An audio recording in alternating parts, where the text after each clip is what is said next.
समय रैना को मां बहन की भद्दी गालियां देते हुए कह रहे हैं कि औरतों की इज्जत करना सीख। रणवीर अलाबादिया को डेथ थ्रेट्स और गालियां देते वक्त कहा जा रहा है कि तू हमारी संस्कृति का आदर करना सीख। इसे सुनकर ये रिप्रेस्ड लोग आपस में खी खी खी खी करते हुए हंसते हैं कि अरे ध्यान से सुना तूने, उसने कान नहीं बोला, उसने कुछ और बोला, हा हा हा। चढ़ते सूरज को सबका सलाम था, करोड़ों व्यूज को सबका सलाम था, क्रिंज कंटेंट को सबका सलाम था। लेकिन अब एक क्रिंज जोक के बाद रणवीर और समय सभी के लिए अछूत बन गए हैं। फिल्म स्टार्स का तो आजकल काम ही यही है कि इलायची के नाम पर गुटखा बेचना। हमें मत कहो कि हम कोई इंस्पायरिंग फिल्में बना दें। 15 अगस्त और 26 जनवरी पर 2 ट्वीट कर देते हैं, वही बहुत। उसके अलावा क्या हमने देश का ठेका उठा रखा है? फिल्म ही तो है, गाना ही तो है, जोक्स ही तो है। सरकार ने लॉ एंड ऑर्डर का मजाक बनाकर रख दिया है। कोई भी किसी को जान से मारने की सोशल मीडिया पर धमकी देता है, कुछ नहीं होता। क्रिमिनल्स को बिग बॉस में जगह मिलती है, कुछ नहीं होता। लेकिन रणवीर के एक अश्लील जोक मारने पर पुलिस उसके पीछे ही पड़ जाती है। नमस्कार दोस्तों, यूट्यूबर रणवीर अलाबादिया के द्वारा पूछा गया एक ऑब्सीन और भद्दा सवाल देश की सबसे बड़ी कंट्रोवर्सी बन गई। क्या हो गया रणवीर भाई को? और would you join in once and stop it forever? इस एक सवाल पर महाराष्ट्र से लेकर असम तक अलग अलग स्टेट्स में मल्टीपल एफआईआर दर्ज कराई गई। चीफ मिनिस्टर्स ने स्टेटमेंट दी। बहुत भद्दे तरीके से कुछ चीजों को कहा गया है, प्रेजेंट किया गया है। सुप्रीम कोर्ट तक में प्ली फाइल करी गई और समय रैना का ये शो इंडियाज गॉट लेटेंट, इसके सारे एपिसोड्स यूट्यूब से हटा दिए गए। मीडिया में जो हंगामा मचाया जा रहा है वो अलग ही लेवल का है। इस शो के एडिटर को देखिए किस तरीके से ट्रीट किया गया। एक खतरनाक स्तर की मॉब मेंटालिटी देखने को मिल रही है। खुलेआम डेथ थ्रेट्स दिए जा रहे हैं रणवीर और समय को। कहीं भी मुंबई में अगर मेरी मुलाकात इस व्यक्ति से सीधा हो गई ना, तो इसको ना तो इसकी सिक्योरिटी बचा पाएगी और ना कोई दुनिया की ताकत। 14 फरवरी को पुलिस रणवीर के घर तक पहुंच जाती है। घर पर ताला लगा हुआ मिलता है। रणवीर का फोन स्विच्ड ऑफ था। रणवीर ने एक इंस्टाग्राम पोस्ट करके कहा कि मेरी टीम और मैं अथॉरिटीज के साथ कोऑपरेट कर रहे हैं। मैं ड्यू प्रोसेस को फॉलो करूंगा। माँ बाप को लेकर मेरा कमेंट इनसेंसिटिव और डिसरिस्पेक्टफुल था। मैं जेन्युइनली सॉरी फील कर रहा हूँ। इससे पहले भी रणवीर एक वीडियो के जरिए अपनी अपॉलॉजी दे चुके हैं। अपनी पोस्ट में आगे बताते हैं कि इन्हें जान से मारने की धमकियां मिल रही हैं। लोग इनकी फैमिली को भी चोट पहुंचाना चाहते हैं। कुछ लोग पेशेंट बनकर इनकी मां के क्लिनिक में घुस गए। इन्होंने लिखा कि मैं बहुत डरा हुआ हूं और नहीं जानता कि क्या करना है, लेकिन कहीं भाग नहीं रहा। समय रैना ने भी ट्वीट करके बताया कि जो कुछ हो रहा है मेरे लिए हैंडल करना बहुत मुश्किल हो रहा है। मैंने अपने चैनल से इंडियाज गॉट लेटेंट के सभी एपिसोड्स हटा दिए हैं। लेकिन बात सिर्फ इन दोनों की नहीं है। महाराष्ट्र के साइबर सेल ने बताया कि उन्होंने 30 से 40 लोगों पर केस फाइल किया है। वो लोग जो इस शो के गेस्ट रहे थे फर्स्ट एपिसोड से लेकर। जाहिर सी बात है, ऐसे में सवाल उठता है, क्या इस तरीके का रिएक्शन ऐसी चीज के लिए जायज है? इंडियाज गॉट लेटेंट शो में जो गाली गलोच वाली कॉमेडी दिखाई जा रही थी, उसका क्या असर पड़ता है समाज? आइए समझते हैं आज के इस वीडियो में। जो लोग इस तरह की गाली गलोच वाली comedy, India's got latent show में दिखाई जाने वाली वल्गर कॉमेडी को सपोर्ट करते हैं, उनकी तरफ से सबसे बड़ा आर्ग्यूमेंट ये रहता है कि ये जोक्स ही तो हैं। मजाक को मजाक की तरह लो। अगर कोई इन्हें कॉल आउट करता है, कहता है कि इस तरीके के जोक्स नहीं करने चाहिए, तो ये जवाब देते हैं कि इतना वोक क्यों बन रहे हो? इनफैक्ट जब अनुराग ठाकुर ने गोली मारो वाला स्लोगन दिया था, उस हेट स्पीच केस में जज ने भी यही कहा था कि इन्होंने तो स्माइल करते हुए बोला था, इसलिए चलता है। चलता है मजाक है, चलता है मजाक है, मजाक है मजाक। यही चीज लोग फिल्मों के लिए भी कहते हैं। जब मैं इस टाइप की फिल्मों को क्रिटिसाइज करता हूँ, अरे फिल्म ही तो है, क्या फर्क पड़ता है? गाने वाले कहते हैं कि गाना ही तो है, क्या फर्क पड़ता है? कॉमेडियंस कहते हैं कि जोक्स ही तो है, क्या फर्क पड़ता है? लेकिन सच्चाई ये है दोस्तों कि फर्क पड़ता है। कोई भी इंसान अपने एनवायरनमेंट का प्रोडक्ट होता है। इस चीज की बात मैंने अपने कई पुराने वीडियोस में भी करी है। ज्यादातर लोग, चाहे वो 18 साल से कम उम्र के हों या ज्यादा के हों, उनका माइंड बहुत फ्रेजाइल होता है। अगर फिल्म्स, गाने, web series, jokes, YouTube videos, इन सब से फर्क नहीं पड़ता, तो क्या कोई बच्चा पैदा होते ही अपने जीन्स में सब कुछ लेकर आता है क्या? ऑब्वियसली ऐसा नहीं है। इनफैक्ट जो ट्रेड्स जेनेटिक होते हैं, उनके जीन एक्सप्रेशन में भी एनवायरनमेंट का रोल होता है। इसके पीछे की साइंस किसी और वीडियो में समझ सकते हैं। अभी मैं आपको सीधा डायरेक्ट एग्जाम्पल के साथ समझाता हूँ। पिछले साल मैंने एल्विश यादव को लेकर एक वीडियो बनाया था, जिसमें मैंने कॉल आउट किया कि कैसे एल्विश और उसके दोस्त किस तरीके से कुछ रशियन सेल्स गर्ल को ऑब्जेक्टिफाई कर रहे थे। कार लेने जाता है तो तुझे ये समझ नहीं आता कि सेल्स गर्ल भी किसी की बहन बेटी होती है। अपना पेट पालने के लिए नौकरी कर रही है, तो इसका मतलब ये नहीं कि तू और तेरे दोस्त उस पर वल्चर्स की तरह नजरें गाड़ने लगे। कपिल शर्मा ने भी अपने फैमिली कॉमेडी शो पर रशियन लड़की का रेट पूछा था। आपने बताया नहीं आप कहाँ से आई हैं? I'm from Russia. Russia? Yep. Russian? Yep. 15,000। ऐसी ही छिछोरापंती का एक और सैंपल देखिए। हम इंडिया से है पर संस्कार हमें रसिया के पसंद है। एक तीसरा वीडियो जिसका टाइटल लिखा है कपिल के लिए अक्षय कुमार ने लेकर आए एक पर एक खूबसूरत रशियन लड़कियां। अच्छा, ये लड़कियां भी तभी बाहर निकलती हैं जब अक्षय बाजी बाहर निकलते हैं, वरना मार्केट में अवेलेबल नहीं है ये सच में। मुझे पता नहीं था कि अक्षय कुमार लड़कियों का ये काम भी करते हैं। हर्ष गुजराल ने तो सारी हदें पार कर दी, इस चीज को अपना सिग्नेचर डायलॉग ही बना दिया। 6000 में रशियन मिल जाती है। 6000 रुपए में तो रशियन आ जाती है। 6000 में तो रशियन आ जाती। 50,000 का रूम ले रखा है, सब कितनी रशियन आ जाती है उसमें। इन सब लोगों के चलते देखते ही देखते सोशल मीडिया पर इतने सारे कॉमेडी वीडियोस हो गए जिसमें 6000 रुपए में रशियन की बात कही गई, और इसकी वजह से रियल लाइफ इंपैक्ट क्या पड़ा ये देखिए। पुलिस को बुलाना जरा। आना नहीं, पुलिस को बुलाना। तो क्या बोला, मैं सुना मैंने 6000 INR। Indian YouTuber Mithilesh backpacker अपनी पत्नी के साथ उदयपुर गए थे। उनकी पत्नी लीजा रशिया से है, साथ में उनका बच्चा भी था। कुछ आदमी उन्हें फॉलो कर रहे थे और फिर पास आकर यही चीज कहते हैं, 6000 रुपए। 6000 INR फैमिली के साथ जा रहा।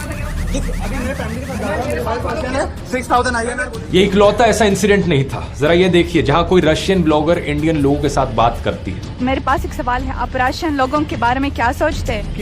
रशियन 6000 रुपए। एक और रशियन कंटेंट क्रिएटर पोलिना, जिनकी इंडिया में शादी हुई है, उन्होंने भी लल्लन टॉप से बात करते हुए बताया कि उन्हें ऐसे 6000 रुपए वाले मैसेजेस और कमेंट्स आते हैं।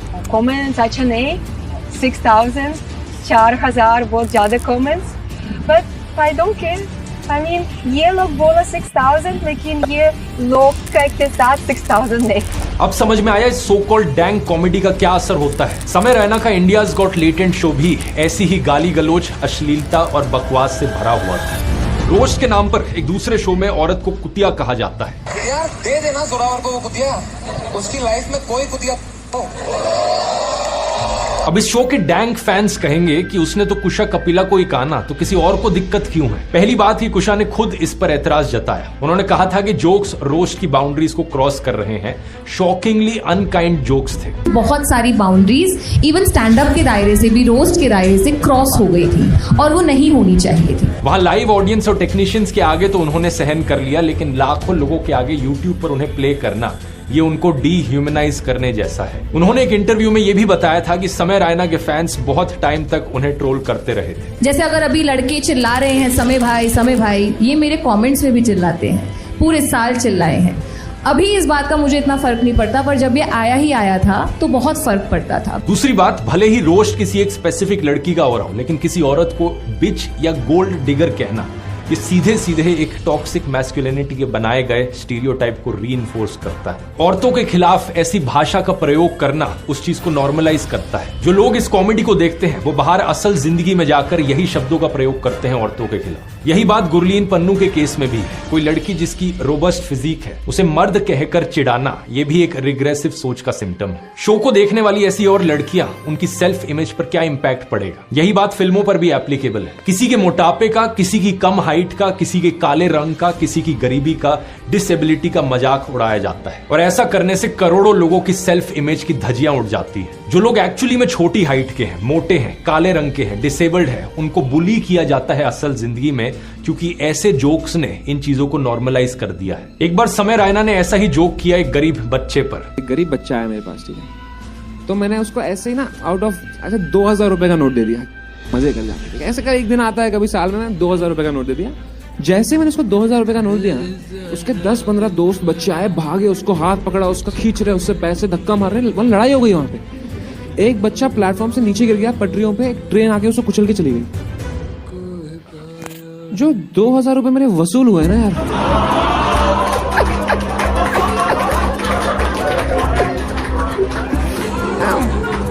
मजा ही आ गया है देख के। कहाँ मैं नेटफ्लिक्स पे देखता ये सब।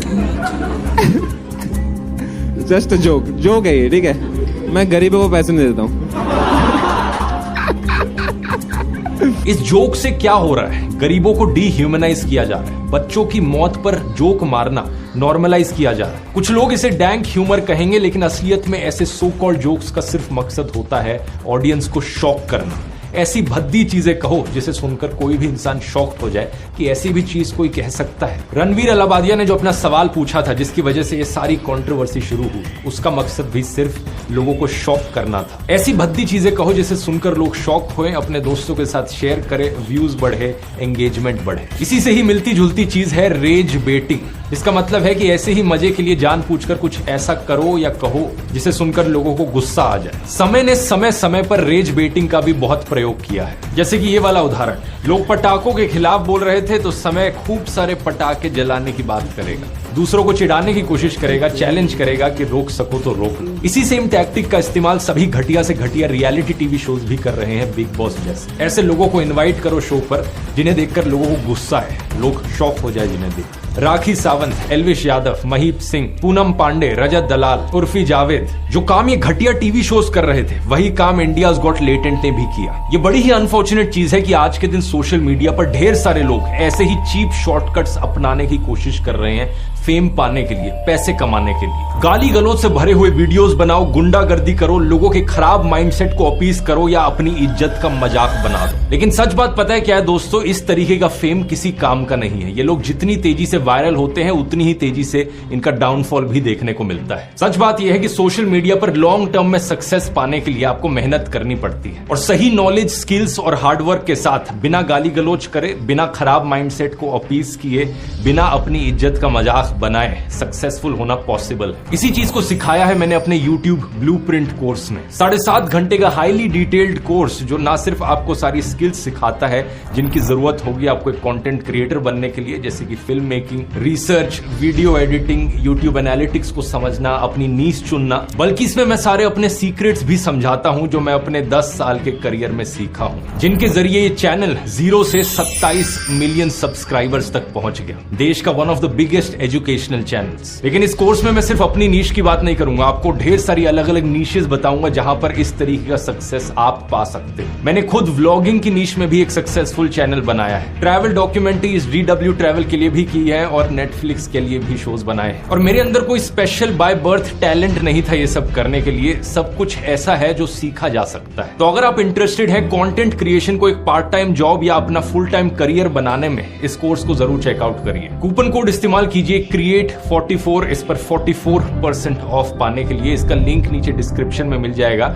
या फिर आप इस QR कोड को भी स्कैन कर सकते हैं। और मुझ पर यकीन करने की जरूरत नहीं, ये आप कुछ लोगों के रिव्यूज सुन सकते हैं जिन्होंने इस कोर्स को लिया है और उनका क्या फीडबैक रहा है। मैंने आज ही अपना आपका ये कोर्स फिनिश किया है, बहुत अच्छा लगा। इसमें मैंने काफी चीजें सीखी है, जैसे ideas for niche topic. All the aspects which can be there for a YouTuber are there in terms of how to grow, how to earn, what are the stresses, what are the challenges. And the best part was कि इस course में पूरी तरह से आपने अपनी life journey को connect किया है, मतलब जितने भी एग्जांपल्स आपने दिए हैं वो आपके खुद के एग्जांपल्स थे। You are among the best in the business, which is why I decided to learn from a young teacher like you. मुझे नहीं लगता इस कोर्स को खरीदने के बाद मुझे कोई और कोर्स खरीदने की जरूरत पड़ेगी। इस कोर्स से एक चीज मेरे को सीखने को मिला जो मैं काफी सालों से कंफ्यूज था ये सब चीज लेके। फर्स्ट एंड फॉरमोस्ट मेरा नीश, सेकंड कैसे क्या करना, कैसा टाइमिंग, स्पेशली आपका काइंड मास्टर हैक जो है उसका, वो मुझे बहुत अच्छा लगा। तो कूपन कोड है CREATE44, लिंक डिस्क्रिप्शन में मिल जाएगा। अब अपने टॉपिक पर वापस आते हैं। हम बात कर रहे थे चीप कंटेंट की। पूनम पांडे को तो आप जानते ही होंगे, देश के राष्ट्रपति का नाम जेनजी को भले ही ना पता हो, लेकिन पूनम पांडे को सब जानते हैं। वही महान भारतीय नारी जिन्होंने कहा था कि अगर टीम इंडिया मैच जीत गई तो मैं अपने कपड़े उतार दूंगी। सिर्फ इसी के आधार पर ये बन गई इंटरनेट पर्सनैलिटी। क्या कारण है? Shock value. राखी सावंत तो इस सब मामले में सबसे सीजन्ड खिलाड़ी है। शो पर आते ही इन्होंने अपना डैंक ह्यूमर दिखाया। जब ये इंडियाज गॉट लेटेंट में बैठी थी तो मम्मी कैसी हैं, पापा कैसे हैं वाले घटिया जोक्स पर तालियां बजाई जा रही थी। लेकिन एक बड़ा सवाल यहाँ पर ये उठता है कि शॉक वैल्यू वाले जोक्स तो समझ में आ गए, लेकिन ऐसे वल्गर जोक्स क्यों लोगों को इतने पसंद आते हैं? 2-3 हफ्ते पहले ये राखी सावंत वाला एपिसोड मैंने अपने रिसर्चर विजेता दहिया को भेजा था। मैंने उससे पूछा कितना फनी लगा उसे। उसने कहा बिल्कुल 10 मिनट से ज्यादा टॉलरेट नहीं किया गया। मैंने भी कहा मुझे कोई हंसी नहीं आई, लेकिन यहाँ पे 2-3 करोड़ व्यूज आ रहे हैं इस पर। इतने सारे लोगों को ये पसंद आ रहा है, क्या कारण हो सकता है उसके पीछे? असल में हमारे बीच में कॉमन बात यह है कि हम माँ बहन की गालियां नहीं देते। ये सिर्फ वीडियो की बात नहीं हो रही, इवन ऑफलाइन भी नहीं देते। मैं ना गुस्सा आने पर ना दोस्तों के साथ मजाक करते वक्त माँ बहन की गालियां देता हूँ, क्योंकि ये बात मुझे समझ में आती है कि इन गालियों का क्या मतलब है। सीधे तौर पर कहा जाए तो ये गालियां समाज में रेप कल्चर को नॉर्मलाइज करने का काम करती है, ठीक उसी तरीके से जैसे वल्गर फिल्में, वल्गर गाने यही काम करते हैं। जो लोग इस बात को समझते हैं उनका ये गालियां सुनकर ही ऑटोमेटिकली मूड ऑफ हो जाता है। और 25 गालियां देके आप सोचते हो कि मैं इंप्रेस हो जाऊंगा, तो गालियों से इंप्रेस होने का मेरी उम्र निकल चुकी है। मैं 14 साल का नहीं हूं कि मैं गाली सुन के हंसूंगा, हाँ गाली दी इसने, I am not impressed by bad language. आप जोक, अगर मुझे आप हंसाना चाहते हो तो आप बगैर किसी को चोट पहुंचाए आप मुझे हंसा के दिखाओ तो मुझे मजा आएगा उसका।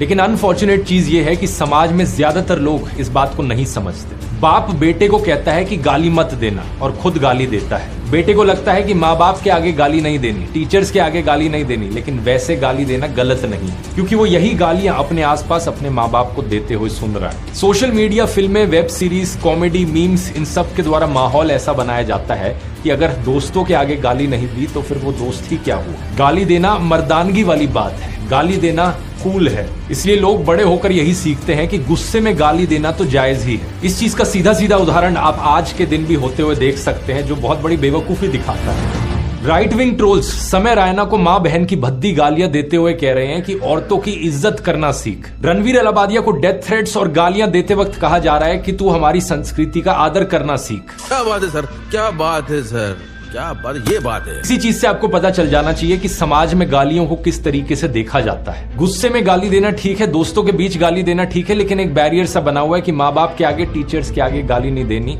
ओपनली नहीं देनी। फिर स्कूल के क्लासरूम में आखिरी बेंच पर बैठा हुआ कोई लड़का मुंह नीचे करके जोर से गाली दे दे, जो सभी लोग सुन ले, तो वो लड़का हीरो बन जाता है अपनी क्लास में। बहुत ही डैंक और कूल। कोई लड़का गाली वाली टी शर्ट पहन लेता है तो उसे लगता है कि बहुत ही डैंक काम कर डाला मैंने। हनी सिंह का गाना आता है party all night, party all night, कान में दम है तो बंद करवा लो। इसे सुनकर ये रिप्रेस्ड लोग आपस में खी खी खी खी करते हुए हंसते हैं कि अरे ध्यान से सुना तूने, उसने कान नहीं बोला, उसने कुछ और बोला, हा हा हा। जब बादशाह का गाना आता है आजा बेबी आजा गाना बजा दूं, तो उनको मजा आता है कि अरे भाई वो कुछ और बजाने की बात कर रहा था, खी खी खी खी। फिर कोई कहता है कि हनी सिंह और बादशाह की ऐसी तैसी, ये तो डबल मीनिंग में गाली देते हैं, हम तो सीधे बोलेंगे। और ऐसे क्रिंज गाने के 4.5 करोड़ व्यूज आ जाते हैं। बेसिकली ये वही रिप्रेस्ड लोग हैं जिन्हें हनी सिंह के गाने पसंद आते हैं, जिन्हें एल्विश भाई पसंद आते हैं और जिन्हें इस तरीके की डैंक कॉमेडी पसंद आती है। इन्हें चोली के पीछे क्या है गाने पर नाचने में मजा आता है। पूनम पांडे को ये फॉलो करते हैं, भद्दे गाने सुनते हैं,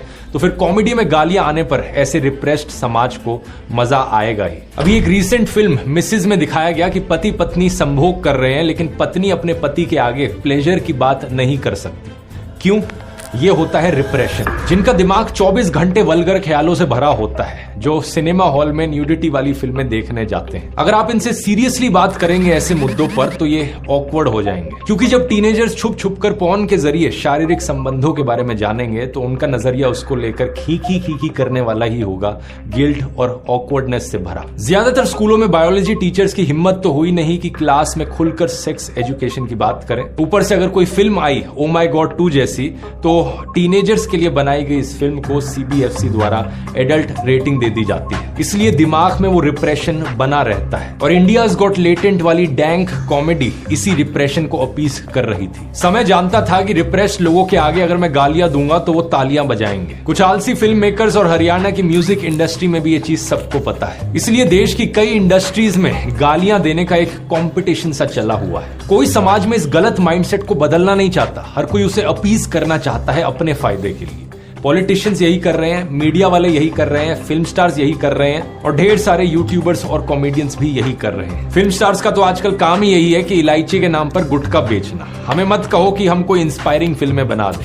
15 अगस्त और 26 जनवरी पर 2 ट्वीट कर देते हैं, वही बहुत है। उसके अलावा क्या हमने देश का ठेका उठा रखा है? फिल्म ही तो है, गाना ही तो है, जोक्स ही तो है। मीडिया वाले और पॉलिटिशियंस तो सबसे बड़े अपॉर्चुनिस्ट हैं इस पूरी कंट्रोवर्सी। जब तक रणवीर अलाबादिया सरकारी पॉलिटिशियंस का इंटरव्यू ले रहा था, उन्हें प्रमोट कर रहा था, तब तक सब कुछ सही था। सरकार को भी मजा आ रहा था, प्रधानमंत्री मोदी उसे क्रिएटर का अवार्ड दे रहे थे। लेकिन जैसे ही एक कंट्रोवर्सी यहां पर हुई, लोगों का गुस्सा रणवीर के खिलाफ आया, पॉलिटिशियंस को लगा अब इसके खिलाफ जाने में हमें ज्यादा फायदा मिलेगा, तो इसलिए आज ये हाथ धोकर इसके पीछे पड़ गए। चढ़ते सूरज को सबका सलाम था, करोड़ों व्यूज को सबका सलाम था, क्रिंज कंटेंट को सबका सलाम था, लेकिन अब एक क्रिंज जोक के बाद रणवीर और समय सभी के लिए अछूत बन गए। मैं भी समय रैना के शो पर चेस खेलने गया था, लेकिन मेरे लिए वो कभी भी अछूत नहीं था। मुझे किसी सही चीज के लिए दोबारा बुलाया जाए, जैसे चेस खेलने के लिए या किसी ढंग के कॉमेडी शो में पार्टिसिपेट करने के लिए, तो मैं बिल्कुल जाऊंगा। रणवीर के साथ भी मैंने पॉडकास्ट किया, कई इवेंट्स में मिलना भी हुआ, क्योंकि मेरी कोई पर्सनल दुश्मनी नहीं है इनसे, लेकिन एट द सेम टाइम मैं इनके कंटेंट को क्रिटिसाइज करने से पीछे भी नहीं हटूंगा। जहां मुझे लगता है इन्होंने गलत किया है वो बोलना बनता है। सरकार भी ये चीज जानती थी। रणवीर अलाहाबादिया ने अपने ढेरों पॉडकास्ट में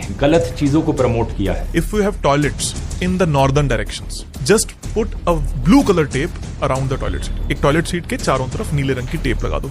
ईस्ट में है तो ग्रीन लगा दो, साउथ में है तो रेड लगा दो, और वेस्ट में है तो व्हाइट लगा दो। हो गया सोल्यूशन, कोई तोड़फोड़ नहीं है। लेकिन अब हंसी आती है देखकर कि अर्नब गोस्वामी जैसे लोग रणवीर को कहते हैं कि रणवीर हिंदुइज्म को कमोडिफाई कर रहा है। And he has presented Hinduism in a way that he feels is sellable. क्यों अर्नब गोस्वामी, तुम्हारे गोदी मीडिया चैनल्स ने भी तो यही किया है कितने सालों से। कहीं ऐसा तो नहीं कि अर्नब तुम्हें इस बात से जलन है, जिस रिग्रेसिव माइंडसेट को अपीस करके तुम टीआरपी बटोरते थे, उसी रिग्रेसिव माइंडसेट को अपीस करके रणवीर व्यूज बटोर रहा है। कुछ लोग इस कंट्रोवर्सी के बाद मीडिया से सवाल कर रहे हैं, क्या मीडिया के पास और कोई असली मुद्दा नहीं बचा जिसके बारे में वो बात कर सके? क्या यही एक मुद्दा रह गया है? मैं यहाँ पर पूछना चाहूंगा कि आखिरी बार कब इस मीडिया ने जनता के मुद्दे उठाए थे? कभी ये बिग बॉस का अपडेट दे रहे थे, तो कभी IIT बाबा का प्रोग्राम चला रखा था। लेकिन जरा लुक देखिए, बहुत चेंज्ड लुक में बाबा नजर आ रहे हैं। उससे पहले अभिनव बाबा की तहकीकात बिठाई हुई थी। मुझे फर्क नहीं पड़ता कि जमाना क्या कहता है। आखिर कब इन्होंने हसदेव निकोबार जंगल के ऊपर खतरे की बात करी है? कब इन्होंने आदिवासियों या दलितों के मुद्दे उठाए हैं? कितने मीडिया चैनल हैं जो किसान नेता जगजीत सिंह के आमरण अनशन और उनकी डिमांड्स की बात कर रहे हैं? शायद ये खबर भी आपने सुनी ना हो। मणिपुर इतनी खराब हालत में है, 2 साल हो गए हैं इस बात में। जिस दिन ये कंट्रोवर्सी उठी उसी दिन मणिपुर के चीफ मिनिस्टर ने रिजाइन किया था। अच्छा, टॉपिक से अब हम थोड़ा भटक रहे हैं, यहाँ पर असली मुद्दे पर वापस आए, जो भद्दी और गाली गलोच वाली कॉमेडी है। क्या है सोल्यूशन यहाँ पर? क्या इसे बैन कर देना चाहिए? बहुत से लोग जो इस वीडियो को देख रहे होंगे उनके मन में यही ख्याल आएगा कि ऑब्वियसली इस सबको बैन कर दो उठाकर। सरकार को यहाँ नकेल कसनी चाहिए, लेकिन मेरी राय में ये बिल्कुल भी सोल्यूशन नहीं है। किसी भी देश में जब सरकार कुछ बैन करती है, सरकार अपनी तरफ से सेंसरशिप लगाती है, उसके फायदे कम नुकसान ज्यादा होते हैं। अपने ही देश का उदाहरण देख लो, bandit queen, lipstick under my burkha, Udta Punjab, 5, India's daughter, a clockwork orange, इन सारी मीनिंगफुल और सेंसिटिव फिल्मों को सेंसरशिप से उलझना पड़ा है। जबकि वल्गर फिल्में जैसे कि क्या कूल है हम, ग्रैंड मस्ती, नशा, हेट स्टोरी, ये आसानी से पास हो जाती है। शहादत हसन मंटो पर केस चलाए गए उनकी सोशली कॉन्शियस कहानियों की वजह से। वो कहानियां जो समाज को आईना दिखाती, झकझोर देती, उन्हें अश्लील कहकर रोकने की कोशिश की गई। जबकि मस्त राम जैसी सेमी पॉर्न कहानियां आसानी से गलियों में बिकती रही। इसलिए सेंसरशिप एक इफेक्टिव सोल्यूशन नहीं है। इंडियाज गॉट लेटेंट को ही देखिए,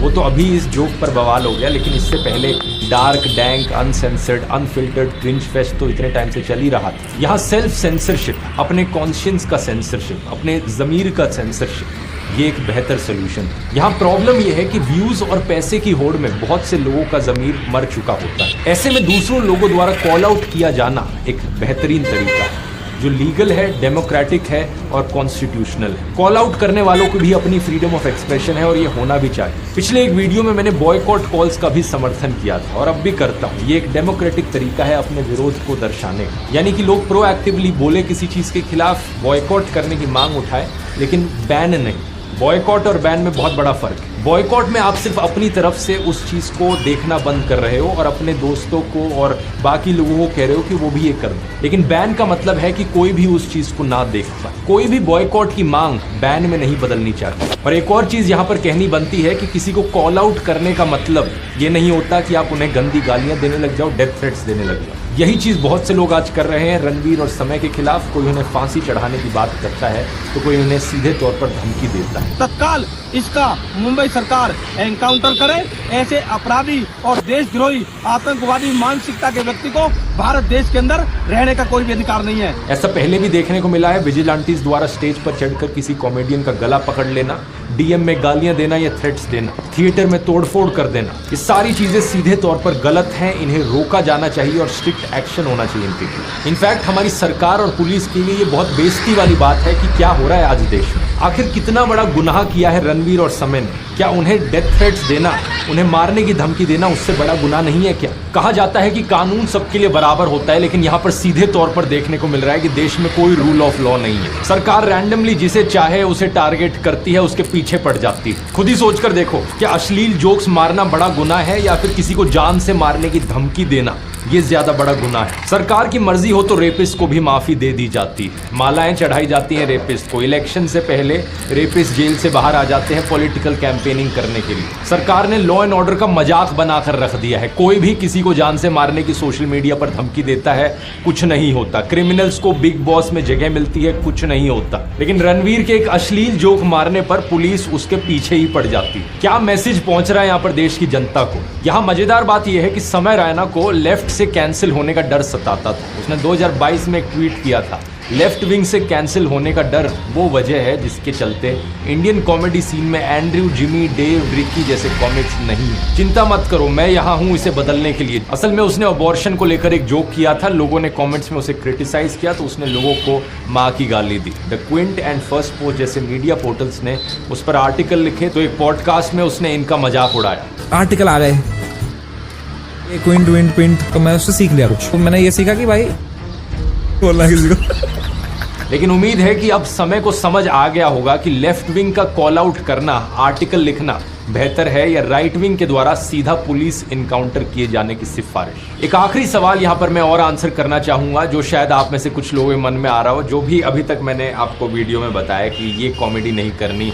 किसी के मोटे होने का मजाक नहीं उड़ाना, किसी के गंजे होने का मजाक नहीं उड़ाना, औरतों पर मजाक नहीं बनाना, डिसेबिलिटी का मजाक नहीं बनाना, तो आप में से कुछ लोग शायद सोच रहे हो कि आखिर कॉमेडी फिर किस पर की जाए। यहाँ पर मैं आपको बताना चाहूंगा, एक बड़ी सिंपल सी डिस्टिंक्शन होती है कॉमेडी में पंचिंग अप और पंचिंग डाउन के बीच में। अब कॉमेडी करते वक्त किस चीज का मजाक बना रहे हो? जो लोग आपसे नीचे हैं उन्हें और नीचे दबा रहे हो, या फिर जो आपसे पावरफुल लोग हैं ऊपर की तरफ, जो सोशल नॉर्म्स बने बनाए हैं एक समाज में, उनका मजाक बनाते हो, उन्हें क्रिटिसाइज करते हो? क्योंकि टैलेंट हो तो गौरव कपूर जैसे कॉमेडियंस ट्रैफिक रूल्स और रोड सेफ्टी जैसे टॉपिक पर बेहतरीन कॉमेडी कर सकते हैं। टैलेंट हो तो अभिषेक उपमन्यु जैसे comedians health anxiety, privilege, blindness, college की रट्टा, एजुकेशन जैसे टॉपिक्स पर भी कॉमेडी कर सकते हैं। ये मणिक मेहना का टैलेंट ही तो है जो उन्होंने रजत दलाल टाइप के कैरेक्टर बॉबी कटारिया को मॉक करते हुए कॉमेडी कर दी। इंडियन पुलिस की इनएफिशिएंसीज पर सैटारिकल कॉमेडी सेट बना दी। कुणाल कामरा पॉलिटिकल कॉमेडी करते हैं, लेकिन उसके लिए जिगर चाहिए होता है, हिम्मत चाहिए होती है। कुणाल के खिलाफ जितनी FIRs, डेथ थ्रेट्स, फ्लाइट्स के द्वारा बैन किया जाना, शोज का कैंसिल किया जाना हुआ है, शायद ही किसी और कॉमेडियन के साथ हुआ है। और वैसे गालियां तो कुणाल कामरा, अभिषेक उपमन्यु, गौरव कपूर, मणिक मेहना भी देते हैं, लेकिन फर्क ये है कि जहां कुछ लोगों की कॉमेडी में केवल गालियां होती हैं, यहाँ गालियों के अलावा कॉमेडी भी होती है। और यहाँ पर वैसे मैं इन कॉमेडियन से अपील भी करना चाहूंगा कि प्लीज अपनी कॉमेडी से गालियों को बाहर कर दीजिए। इस वीडियो में मैंने काफी समझाने की कोशिश की है कि गालियों का क्या नेगेटिव इम्पैक्ट पड़ता है समाज पर, और ये बात सिर्फ कॉमेडियंस के लिए नहीं बल्कि एक्टर्स, फिल्म मेकर्स और बाकी यूट्यूबर्स के लिए भी एप्लीकेबल। अपना कंटेंट बिना गालियों और बिना वल्गैरिटी के बनाइए। ये करना कोई मुश्किल नहीं है। स्ले पॉइंट जैसे चैनल्स हैं यूट्यूब पर जो कॉमेडी करते हैं बिना गालियां दिए। ऐसे कई कॉमेडियंस भी हैं, जैसे कि इंस्टाग्राम पर दीपक गर्ग और हसलिंग रजन की रील्स देख लीजिए। किसी वीडियो में टॉक्सिक मेल ईगो का मजाक उड़ाया जाता है, या एक रील में स्मोकर्स के हेवी एडिक्शन का मजाक उड़ाया जाता है। किसी वीडियो में सैड फिशिंग का मजाक उड़ाया जाता है, तो कभी लोगों की सैडिस्टिक आदत का मजाक उड़ाया जाता है। कॉमेडी के टॉपिक्स की कभी कमी नहीं होगी, क्योंकि ये चॉइस हमेशा कॉमेडियन के पास होती है कि तुम क्लासिस्ट जोक मारोगे या किसी के क्लासिस्ट होने का मजाक उड़ाओ,